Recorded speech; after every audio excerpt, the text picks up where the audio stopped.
What is lecithin and should you use it in your edibles?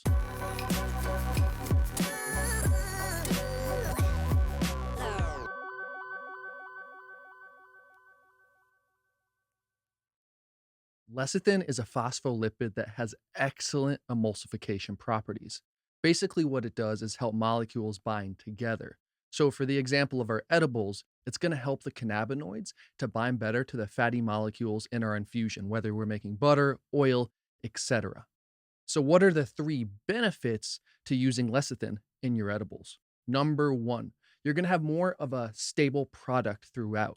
I'm sure if you've made infusions before, you might notice some separation in your oil or butter, some discoloration, and that's because everything hasn't been binded evenly. So, you might get one part of your oil or butter that's more potent than the rest. Lecithin is going to help give you that more even product throughout. Now, number two, bioavailability. This could probably be number one, to be honest with you. So, lecithin allows the cannabinoids to be better absorbed in your body, your bloodstream, your liver, your brain. Now, this also comes with part of a myth. People think that lecithin makes your edibles more potent. While this may seem true, it's not. So, for example, you make a coconut oil that has 400 milligrams of, let's just say, THC in there. Now, it's going to be the same whether you use lecithin or not. The difference is that 400 milligrams is going to be absorbed better, quicker, and you might feel that extra little bit. So it might feel stronger. It's the same amount. It's just that lecithin giving it a little extra boost. Number three, longer shelf life.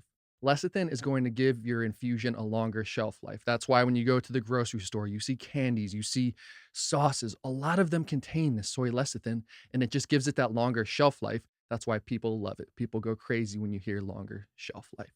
Now, what are the cons to using lecithin? There really aren't too many besides one big one, depending who you are and how you like your taste. Taste is that con. Some people cannot stand the taste of lecithin.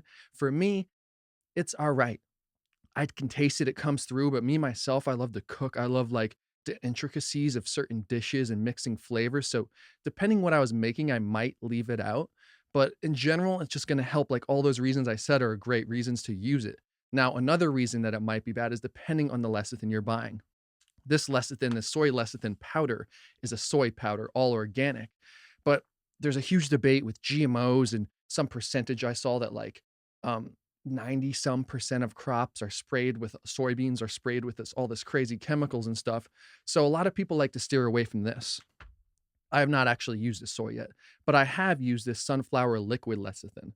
And this is nice. You don't need much for both of these. You know, you can do like a tablespoon, maybe even a teaspoon per cup of your infusion. It's better to start low and kind of figure it out. You don't want to be overwhelmed with the taste or anything. So it's better just to add a little and kind of figure out what you like, play with like, how you like it. You got to find the edibles that you like. And yeah, so we got the powder here. Like I said, I haven't tried it. We'll try it. So what are the benefits of, like I said, I haven't used it, but what are the benefits? Powder is going to be a little harder to mix in. Liquid's a little easier, but it's very sticky, very thick.